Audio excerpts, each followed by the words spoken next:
I realized this around 7, 8 years ago when I was thinking about it, and it became apparent to me that it's impossible for an individual, apparently, not to be biased towards the absolute as unmanifest, timeless, formless being, God, or the absolute as timeless, formless being, or as eros, or the evolutionary impulse or creative impulse. It's, in other words, there is going to be within each and every one of us a preference. It means we can be in love with both and appreciate the spiritual and philosophical significance and implications of both, but emotionally, there's always going to be a bias, slightly in one direction or another.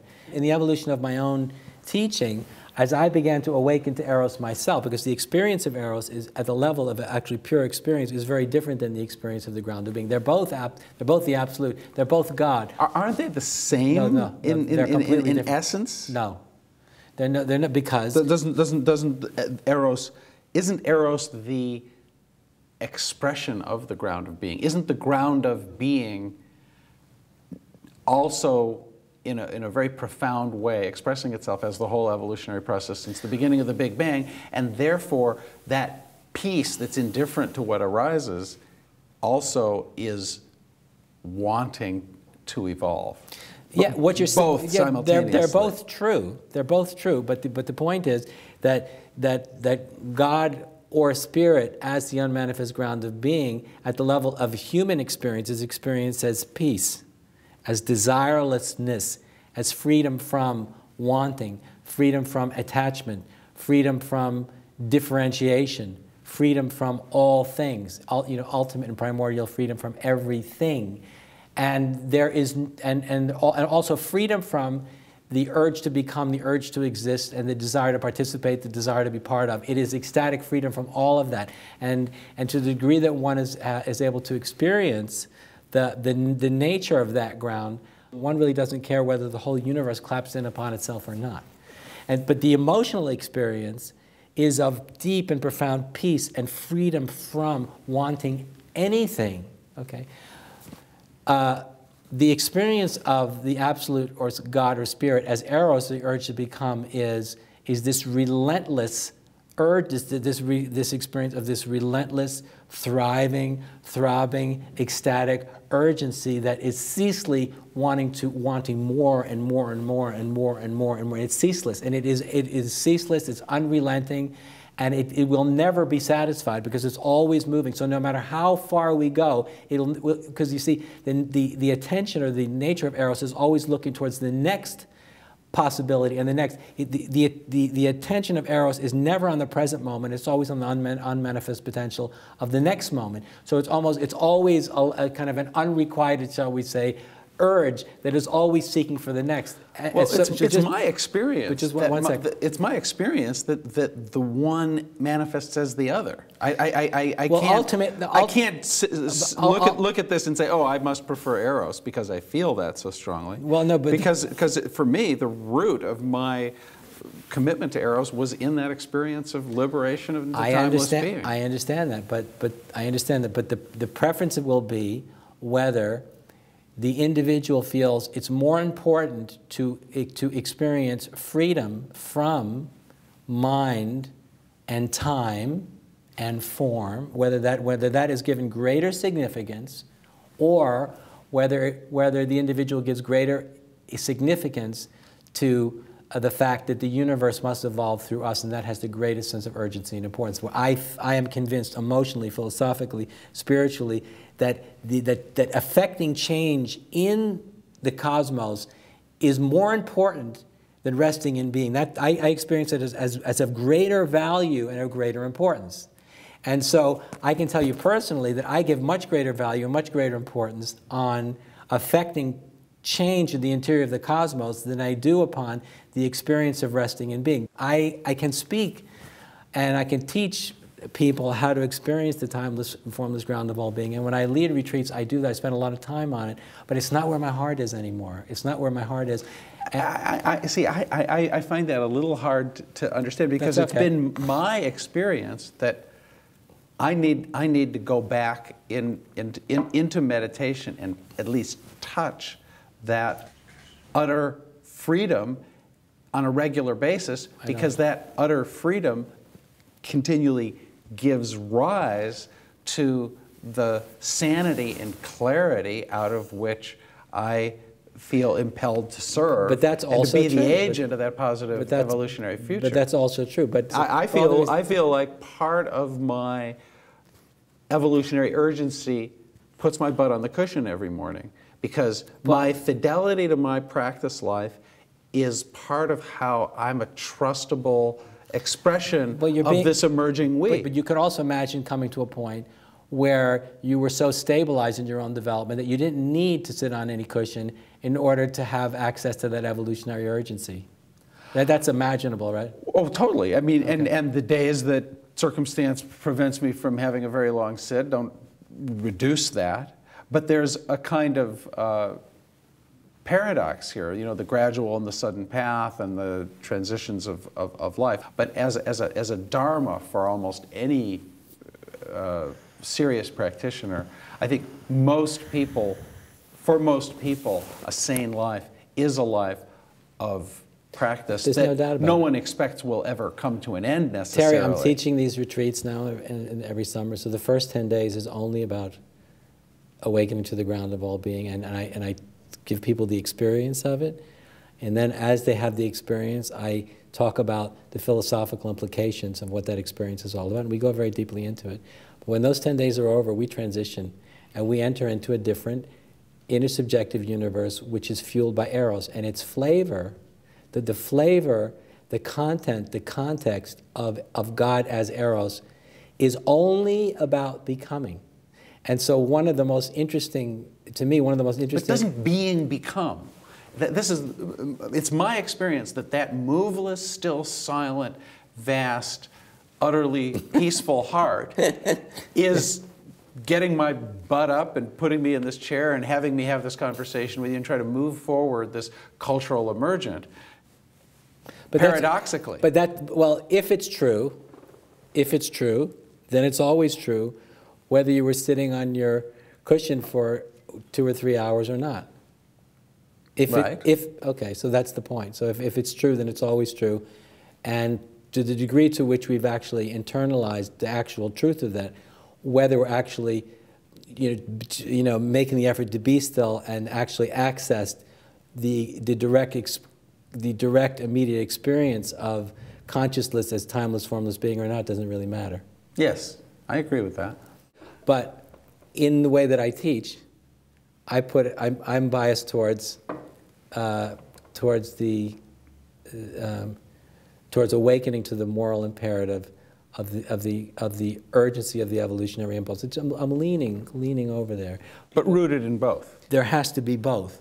There has to be both, and that's what I teach, with a bias towards the evolutionary impulse. And I do believe over time it's going to become apparent to more and more people that there's going to be a natural preference, because that's where our ultimate fulfillment in terms of our human incarnation is actually experienced, when something starts moving through us and you realize, oh, it's really happening. And that's it. Evolution is manifesting itself through me. That's the freedom. That validates your existence. And there is a transparency. In some sense, I am just as completely relieved of the burden of egoity, because I'm given over to something so much greater than myself that's finding its way into the world through me, that in a sense there is a cessation at the level of my own motives or distractions. But I don't think there's another way to displace ego that actually is effective. In other words,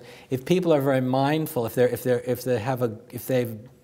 they understand what meditation is, if they know how to assume no relationship to the content of their own consciousness, if there's some degree of mindfulness, then ego can be controlled, but it won't necessarily be transcended. And I found, through really work the hard way, that only when individuals find a higher purpose to live for, that they're emotionally connected to, and that's philosophically meaningful, that ego suddenly falls to the wayside, not because they're making the effort to be mindful not to act out of ego, but because they found something that's infinitely more meaningful, more wholesome, that has moral weight and spiritual value.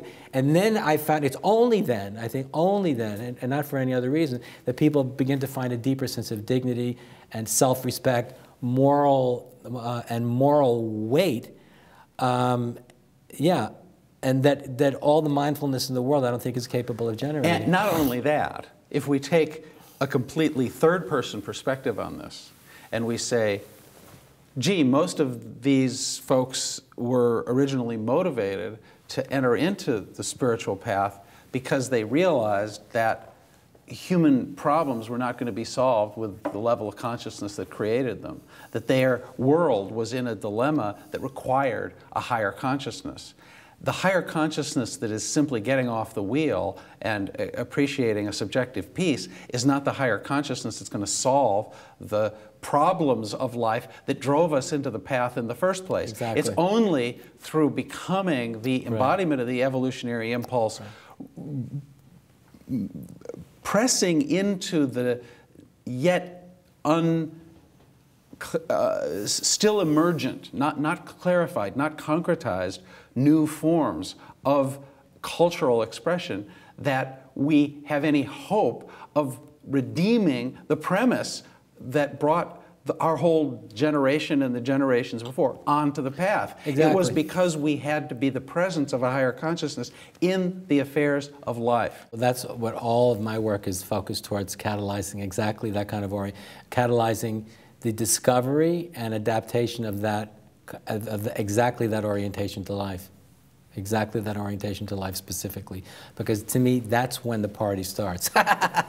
And not one moment before. Because that's when the reason that we're together and the reason that we're here is to actually to make it happen. So we're no longer living our lives to have and become and to get for ourselves. We no longer really have a personal life, so to speak. So when that realization becomes internalized and when it becomes the dominant self-sense, which is quite a level of attainment, that's when the individual at a precognitive level knows that I am the energy and intelligence that initiated the Big Bang. I am the energy and intelligence that's driving the whole process. I am the energy and intelligence that's becoming conscious of itself through this human incarnation.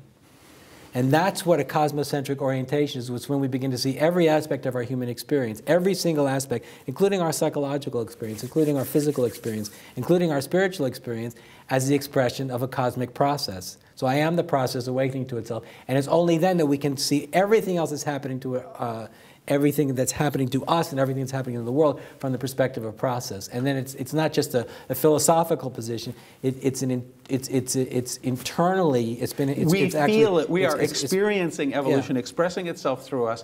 The urgency. The only place that I would express it differently is, to me, the liberation in being and the liberation into becoming are different aspects of something that I would speak of as single. God. There's really not. Yes, we language them differently. We've just talked about them as if they're two things, but they're one. They're inseparably the isness, the onlyness. But once we know that, without any doubt, we can forget about it. That's the point. You see, because if you know that, then you don't ever have to say it again. But if one's not sure, then we have to keep saying, no, but it's all one. But if we know that, then it's not a problem. Because the point is, as we're here, now we are incarnated. See, there's a physical incarnation, which leads to the experience of the subjective experience of consciousness within this incarnation. And I realize that I am built and I'm designed for action, activity, physical activity, cognitive and relationship, culture. But I've been built and designed by myself as the cosmos to act and engage with the world, not to stand free from it and to delight in the freedom of non-existence. But I've actually been built for action. So therefore, as long as I'm here, right. which is for a finite period of time, right. and as long as I'm conscious and reasonably aware of the reason why I'm here, I am going to put more of my attention on what I can actually do here, right? But you're going to be sane because you're radically free in being. Because as being, everything is already perfect and fulfilled. Because you're liberated from the torment of the kind of confusion that most of us experienced at the beginning of the path.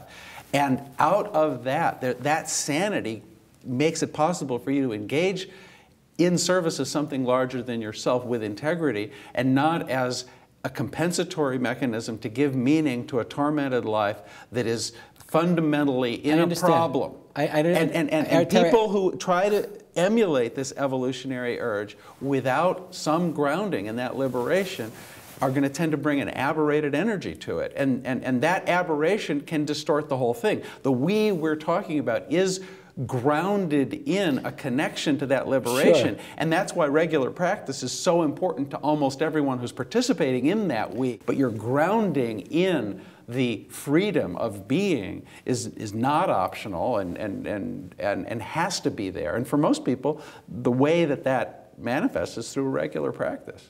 And you get no argument from me.